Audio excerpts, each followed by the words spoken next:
He goes to Popa, smacks his head, says, "I'm crazy, man," and tries to tear his shirt.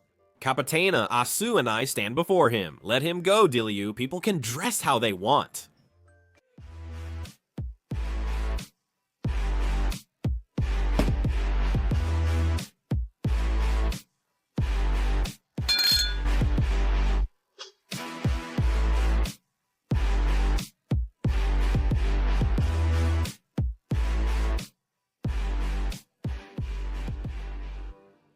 Hey, hi, I'm GIGI. Man, I was just about to start the new story when I saw a comment on Maria's story, something like, "You copied Jimmy. Man, what the hell?" I get it if people accuse me, but her too, who doesn't even know who he is. But I thought, maybe it's just someone who has nothing better to do.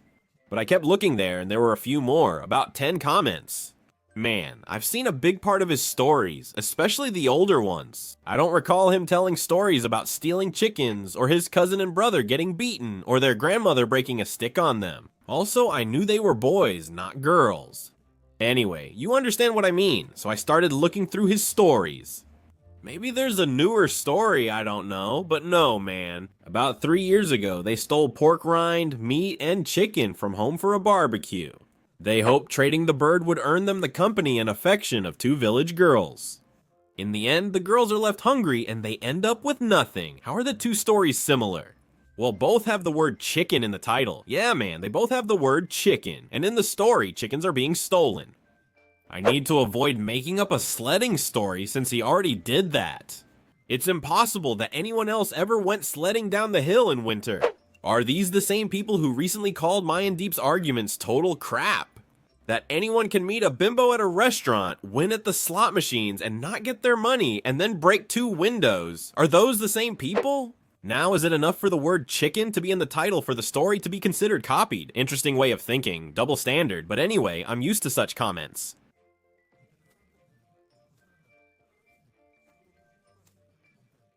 This reminded me of a middle school story. This story isn't completely true, which is why it's in GIGI's Tales. Maria and I have plenty of our own stories, so there's no need to copy anyone, especially Jimmy. If you were following, you'd know this isn't about him, so let's continue. I think I was somewhere around the 4th grade at the beginning, when our teacher told us that from now on we could wear whatever clothes we wanted. We were no longer required to come in uniform, of course, within the limits of decency. Until then, the uniform was still mandatory. For half an hour, we would line up in the schoolyard, sing the Romanian anthem, and then go into our classrooms one by one. Everyone began wearing jeans, tracksuits, t-shirts, and dark sweaters. Some still wore shirts and black pants like the old uniform. The girls wore jeans or long dresses that had to cover the knee. That lasted a few weeks, then different clothing styles started to appear. Of course, there were still a few who came in shirts and pants. They'd often pair them with glasses, sit in front, and get called nerds. But there were also some dressed in jeans and regular t-shirts or tops. The rest, including Senchiuk and me, wore jeans, tracksuits, and loose, long t-shirts or tops. You'd think we got our clothes from a cousin 5 years older. The t-shirts nearly reached our knees and even rolled up halfway, the sleeves still fit.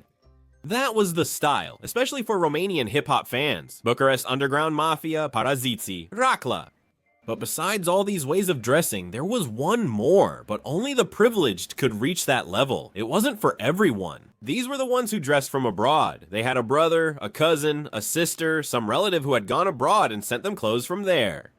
These were the coolest, the most awesome. I never liked that word, but here I am using it. And usually there was only 1, maybe 2 at most in a class, who dressed from abroad. In our class, Diliu was the lucky one. His cousin in Spain or Italy sent him clothes. That's cool, Diliu, getting things from abroad. Let go, Pumpkinhead, you're wrinkling it. That must have cost a fortune. Mind your own business, man. Come on, make way, the boss is coming through. Get out of here. Look how tough he acts. He's slick. Didn't you see those clothes he's got? Shut the hell up, you dumb pumpkin.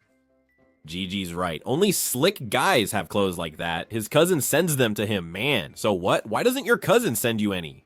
He's just jealous and only knows how to mock people. Who's jealous, you idiots? His cousin works picking strawberries or olives or whatever grows there and sends him 2 pieces of clothing a month. Yeah, you're slick. You're an idiot, GIGI. He's right. You really can be an idiot. Stop bothering me and go suck up to Diliu. Before we continue, if you like the story, give it a like, bro. If you're not subscribed, hit the subscribe button now.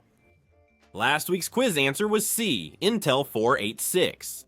The first 5 correct answers and 5 random ones are now shown on screen. Want a chance too? Pay attention to the next quiz. Who fell into the water and didn't know how to swim? A Diliu, bee monkey, or sea chicken? Leave your answer quickly in the comments. You have 5 seconds.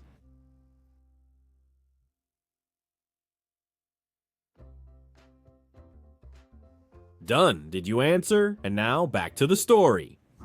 Everyone was doing that except me. You'd think he was a Hollywood actor at his movie premiere. Or an actress dressed up, or rather barely dressed, walking on the red carpet. Seriously, man, he was like a king surrounded by jesters. I never got that. Why treat someone differently just because they dress better or have more money? Wasn't it still Diliu? It was still him, right? But maybe I'm just different and I don't get it. Maybe that's why Diliu always saw me as a good friend. I was genuine and didn't follow him around. 2 more years passed. I started 6th grade. Senchiunk and I bought new clothes 3 times a year for school, Christmas, and Easter. Usually, we didn't really have pocket money. We rarely got anything. But when it came to trips and school clothes, Dad didn't care. He would throw money at us. We usually bought cheaper clothes and shoes to save some money for ourselves. A game cassette for the television, a bottle of soda, a soccer ball, things like that. But that time, we didn't care. We spent all the money. The nicest and most expensive ones. By then, brand name clothes from abroad were showing up here too, so you could find some. Should we get these, Senchiuk? They're pricey, GIGI. We have enough. Okay, GIGI, let's buy them. And we got ourselves some cream-colored pants, the kind with lots of pockets, some white shirts, not too big, not too small, just right. And each of us got a pair of Adidas sneakers, also white. On the first day of school, I was hanging out with Asu on the street corner. You all have cool clothes. These? We got them at the market. They're cool. Yours are awesome too, Asu. And this guy, just like us, was dressed differently. His mom was seeing a rich Italian and got him clothes from Italy. And then our schoolmates started walking past us. All the guys greeted us like brothers, spoke nicely to us. At one point, 5 or 6 girls approached us, and with my sharp hearing, I heard them whispering. Who are they? I think one is GIGI from my brother's class, and the younger one is his brother. And that's Asu. Do you know him? He told us about Titanic last year. Is that him? He's so handsome and has changed a lot, but this one hadn't changed at all. He was still the same old Asu. These girls greet us with smiles, laughter, and even use our names. They give us a few compliments and move on, occasionally throwing us a glance. What's up with them, Asu? They're from GIGI's clothing store. I don't think so, man. They must have mistaken us for someone else. No, they called us by name. These clothes make a difference, and we look good. Put them on Chiterman Popa or that stubborn guy from your place. Yeah, man, but these things matter too. Hey, we weren't ugly either, but it was the first time we got so much attention. Those clothes mattered too. We waited about 10 more minutes, then went to class. Senchiuch went to his class, and Asu and I went to ours. Kaputsina walks over. You look great. Can I join you? Sit down, man. No need to ask. I said I didn't want to bother you. Everyone stared and admired us, like we were different people. Only Diliu seemed upset. He ignored us, and still wore the same clothes from before vacation. A few days later, Diliu appeared dressed to the nines, smiling again. Everyone gathered around him, but unlike before, he wasn't the only one getting attention. The following week, Kapasina bought himself a cowboy hat too. Do you like it, guys? It looks good on you. It even makes your head look smaller. Good job, man. After a couple of days, Popa shows up wearing a black shirt, some chains around his neck with skulls, dressed like a rocker. Everyone in class was obsessed with him. He was the new sensation, even more respected than Diliu. He was furious. I noticed he had new sneakers similar to mine for a few days, but didn't mention it. Chitsurman walked up and said, "Hey, GIGI has sneakers like yours. He copied you." Let him be if he likes them and they're not identical. A week or 2 later, Diliu arrives wearing a black shirt similar to Popa's. He looks at him, can't take it anymore, and yells at him in front of the whole class. Why are you copying my style, Diliu? What's your problem? I've dressed like this for 2 years. You just arrived a month ago and now you're blaming me. Popa gives him about 30 arguments. Why is the shirt like his? Some were better than others, but together they mattered. I couldn't stop thinking about those sneakers. They looked just like mine. And for a few days now, people kept coming up to me and saying I copied Diliu, that I dressed like him. When Popa said that soon everyone would think he copies Diliu's style, not the other way around, I realized he was right and had to speak up. Those sneakers are just like mine. He saw me wearing them and got a pair too. Man, let this guy die of envy. People were agreeing with us. He goes to Popa and smacks him on the back of the head. I'm Diliu, man, and he tries to rip his shirt. Capitana, Asu and I stand before him. Let him go, Diliu. People can dress how they want. For now he was defeated, but I knew he wouldn't give up easily. Soon he began inventing longer, more frequent stories. What did I say? I should cut that part out. He began dressing more expensively and shopping more, but the priest still gained respect among classmates. A guy from 7th grade, someone from Transylvania, shows up. He spoke more slowly, not rushing his words. He had also heard about the scandal. He looks at Popa, he looks at Diliu. Hey, Diliu's been dressing like that for 2 years. He's right, Popa and those other fools copied him. Don't you see they're all wearing clothes? But did you even look at the shirt, man? Did you listen to what Popa said? No, man, this guy is more well-known at school. He's right, get out of here. You're just looking for attention. Few noticed him, he mostly seemed foolish. The next day, Diliu attacks, challenging Popa's words. What, just because I wear a shirt, I'm copying you? It just happened. A lot of people wear black shirts. And besides, I dressed like this first. You weren't even in the class back then. You're just copying me. Man, and everyone took his side. Almost everyone, plus 2 or 3 more from the school, also commented. For the most part, they said the same thing as Diliu and that guy from Ardeal, just that they picked their moment better. These guys were cockier and used to pick on everyone at school.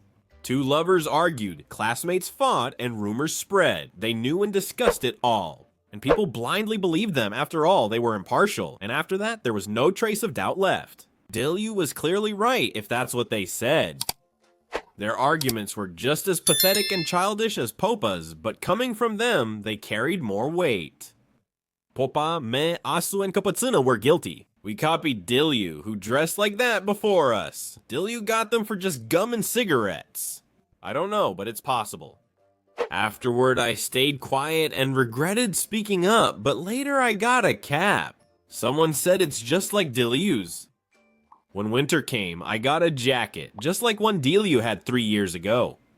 I have a backpack, and Diliu does too. Want to check my balls? Maybe I have 2 as well. The thing is, the same people who told me and Popa that our arguments were crap, they're the ones accusing us with some really crappy arguments themselves. Hey, it has chicken in the title. Man, in the end, you're right. I'll stop telling stories. What the hell? I'm kidding. Relax. The thing is, people like that are everywhere, and they always will be. You just shouldn't pay attention to them. People can wear whatever they want, whenever they want. Just don't steal someone's shirt and pretend it's yours. You can buy the same one and dress like him, but what matters is what's beneath the clothes. We're all different, brother, and though some things may seem similar, everyone experiences and shares them uniquely. I have preferred and still prefer for as many people as possible to dress differently. Without competition, you can't grow. That's about it for today. If you like the story, don't forget to give a like, leave a comment, and share. And subscribe if you haven't already. Also, hit the bell for notifications. What can we learn from this story? Well, some people are really shallow, bro, and learn to think for yourself. Usually everyone has something to gain. Don't blindly trust anyone. Until next time, see you. Bye.